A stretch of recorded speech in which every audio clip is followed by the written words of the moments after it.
This is the slab where they brought Jesus' body down and laid it here and cleansed it with oils and prepared it and bound up the wounds. And okay, so who was doing that? Scripture-wise, who took Jesus' body off the cross? Joseph of Arimathea did.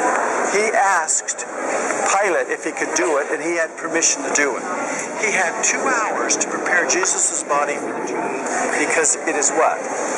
It's the Sabbath. The Sabbath is coming, and they must be buried by then. So Jesus was on the cross 6 hours, 2 hours for body preparation for the tomb. Joseph of Arimathea is going to give him his tomb in a quarry that was a new tomb that never had anybody been buried. Okay, over there, that's called the Chamber of Women. Okay, that particular thing belongs to the Armenians. That's their what they take care of that. This is where Jesus' mother, Mary, stood and looked on Jesus up on the cross. That's what that celebrates. Now, it would be normally closer to Golgotha, but it would be in the way if it was out here. It's sort of out of the way there, but what that is, it celebrates where Jesus looked down and said, what did he say on the cross? What did he say in John? What did he say to his mother? Behold thy mother. He was then taking, when we spend time the last week, I will go over all the words of Jesus on the cross for one of our times together. I'll go through each one. Behold thy praise. Just be the door. Recognizing this is the mother of the Son of God. And then he says to John, he puts John in charge of his mother, and that happens there. That happens with 3 hours left with the crucifixion, and John takes Mary away from this area. Takes her over to the Mount of Olives. But that's what that is called there. Okay, so here we're looking at then, Latins, Armenian, the Greek Orthodox, Armenian quarter over here. Inside this wall, Greek Orthodox here. And so he's going to go in the chapel there. This is where the ladder stood during 1852. And I'll show it to you. It's on the backside there, hanging. But it's right here. It was a big wooden ladder in 1852. Went all the way up to there. And during Passover week, they bring it out, and it sits right here. But obviously it would be in the way because it goes the way out to where it is here.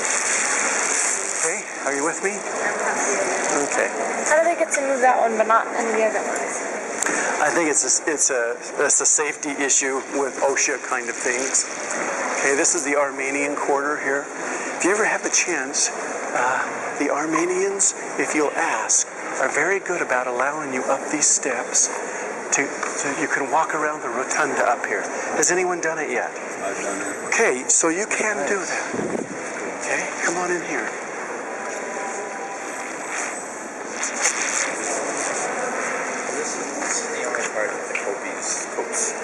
The Coptics, yes. Come on in here. If you'll stand here, and then you can face the Eticule. Again, I said, the Armenians will allow you to walk around that upper rotunda area. You can see those portcullis coming there. Please do that. Take the time to do that. You just go inside the Armenian sanctuary here and ask them, and they're very good about that. So take that initiative. This is the rotunda. We're now looking at the church, and we're right in here, the rotunda. The church would have been facing this way. The Alexander Nevsky Church is out there, and this is the way we're right here at the rotunda. This is also called, in front of us, the Eticule, or the tomb of Christ. This would have been Joseph of Arimathea's tomb. This was where Jesus then was brought. In this tomb, there's two parts to it, if you haven't been there. The first part is a small little vestibule area, and then the second part is the tomb, which is a couched tomb. Have you been in there? Yes. Okay, what time does those doors open in the morning? 5 o'clock. So this place is quiet as a mouse from 5 to 6 or 6 to 7. There is no line over there. Give up your breakfast one day, come down here. 4 or 5 of you come down here. Come in here. And it'll be quiet. And it's a great experience when it's quiet like that. Now, the Eticule. This was a quarry that had walls of limestone around it. You're looking at an edifice that's been built over the spot where they believed the tomb was. When you walk into it, are you walking into what? A cave? It used to be a cave or a tomb attached to a wall that was back in here. It's all gone. It's all been shaved off. Okay? Hadrian started that problem. Remember I told you he leveled the ground. This was a quarry. Okay? And the tomb was covered. The tomb was covered at that time by Hadrian. They uncovered the tomb and still found this tomb area in here. And now they've taken the tomb, and then they just kept during the time of Constantine, there was a limestone tomb. Right here. Well, what happened in between 325 AD and the Crusaders? Any pilgrim coming here, what were they doing? Chipping off a piece of the tomb. So by the time the Crusaders rush in here, is there a tomb left? It's gone. The white limestone is gone. So you can see this belonged to a side of a mountain. It was shaved away around the tomb. It was buried at one time, shaved away around the tomb. Then it was carted off by tomb robbers or pilgrims who took the tomb away. Well, the Crusader says, that's not going to work for us. We've got to have something to go into. So hence the Eticule. They built an Eticule.